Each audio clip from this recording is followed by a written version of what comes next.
देने लायक दाता बनो, मंगता नहीं बनना है।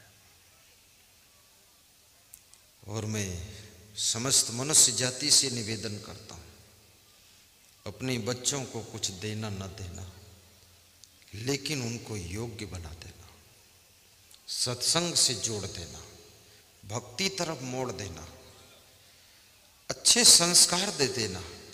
आपके बच्चे जहां रहेंगे वहां सुखी रहेंगे।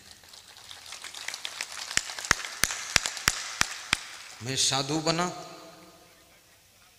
मेरे माता पिता ने मुझे कोई धन थोड़े दिया था। देना चाहते दे भी सकते थे 1 लाख 2 लाख, लेकिन दिया नहीं। क्यों नहीं दिया? नहीं दिया। और क्यों नहीं दिया? वो भी चालाक है, खिलाड़ी है, क्यों दूं? जाओ बनो बाबा जी, जाओ तुम। लेकिन संस्कार दिया था, सेवा का संस्कार। मेरे गुरु जी ने क्या मुझको दिया? ज्ञान दिया है, जो पैसे से भी कहीं नहीं मिल सकता ज्ञान। वैराग्य दिया, कितना धन दे दो वैराग्य नहीं पैदा होगा आपके अंदर। आत्मबोध कराया, भक्ति दिया, सद्गुण दिया, सदाचार दिया, संस्कार दिया, मानव के साथ व्यवहार करने की कला सिखा दी। आज हम छत्तीसगढ़ में भी है तो भी हम सुखी हैं, उड़ीसा में रहें तो भी सुखी हैं। गुरु ने क्या नहीं दिया हमको? गुरु ने वो दिया हमको जो दुनिया का कोई दे नहीं सकता है। इसलिए अपने शिष्य को अच्छे अच्छे संस्कार दीजिए। मैं भोजन खाऊं, उसके बाद तुम देख लो आगे। संस्कार की बात कर रहा हूं। जिस थाली में भोजन करूंगा उस थाली को तुम देखोगे तो लगेगा कि ये धुली हुई थाली है, धोई नहीं गई है। एक हाथ से खाऊंगा, दोनों हाथ से नहीं। और थाली में एक कण नहीं छोड़ूंगा, एक कण, और ज्यादा लूंगा भी नहीं। और एक भी कण जूठन भी अलग नहीं गिरेगी मेरी। ये संस्कार गुरु का दिया हुआ है। ये संस्कार गुरु ने मुझको 11 वर्ष अपने साथ साथ रह करके सब कर करके सिखाया है। स्नान करना सिखाया, नल कैसे साफ करना चाहिए, खाना कैसे चाहिए, थाली पोंछ के खाना चाहिए, जूठन नहीं डालना चाहिए, बिखराना नहीं चाहिए। ये मेरे गुरु ने दिया। याद रखना, सूरज तो सबको धूप दे रहा, ऊर्जा दे रहा, एनर्जी दे रहा, प्रकाश दे रहा, लेकिन जो अपने कमरे का दरवाजा खिड़की बंद करके अंदर बैठा हुआ है, उसके लिए सूरज की गलती नहीं है, उस आदमी की गलती जो अंदर बैठा हुआ है।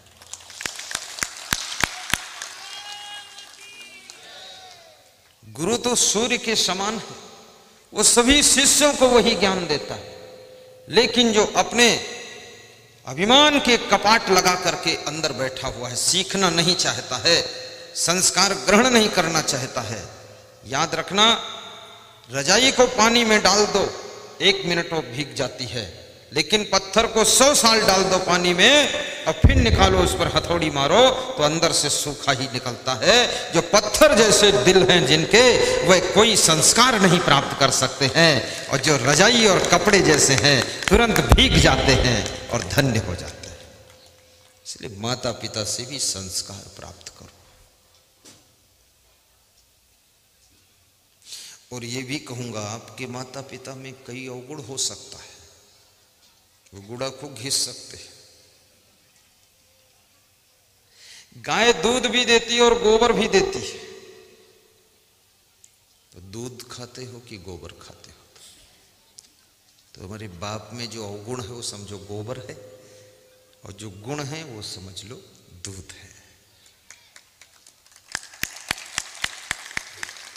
गुलाब के पौधे में कांटे भी हैं, फूल भी हैं।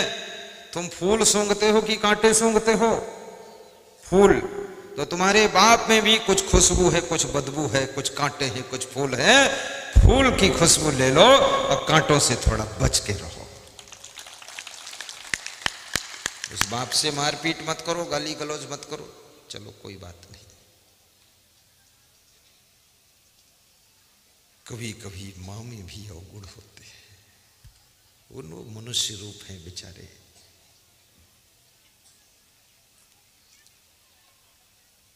साहिब बंदगी बोलो। हमारे प्रभु अवगुण चित ना धरो। गाइए, सब गाइए, दोहराइए। अवगुण चित ना धरो। हमारे प्रभु अवगुण चित ना धरो। हमारे प्रभु अवगुण चित ना धरो। एक नदिया एक नारे कहावे। एक नदिया एक नारे कहावे। मैलो नीरे भरो, मैलो नीरे भरो। दोनों मिली कई एक वर्ण भयो। दोनों मिल के एक वर्ण भयो। सुर सरी नाम परो। हमारे प्रभु अवगुण चित ना धरो। सब दोहराओ, गाओ। अवगुण चित ना धरो। हमारे प्रभु अवगुण चित ना धरो। ध्यान देना है। एक तो गंगा नदी है, दूसरा गंदा नाला है।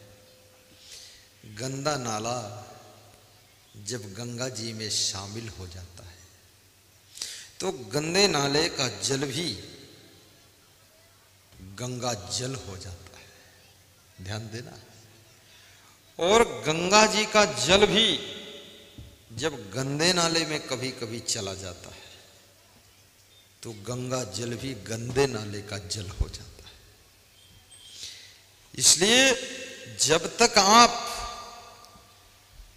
वो जल गंगा जी के साथ में है तब तक ही वो गंगा जल है, और साथ छोड़ा तो गंदे नाले का साथ कर लिया तो फिर गंदे नाले का जल बन जाता है। ऐसे जब तक तुम सत्संगी भाइयों बहनों के संग में हो, जब तक तुम कोई सदगुरु के संग में जुड़े हो, तब तक ही तुम गंगा जल के समान निर्मल हो। उनको छोड़ करके, उनको त्याग करके तुम गलत लोगों के साथ शामिल हो जाओगे, गंदे लोगों की संगत कर लोगे तो फिर गंदे नाले के जल बन जाओगे।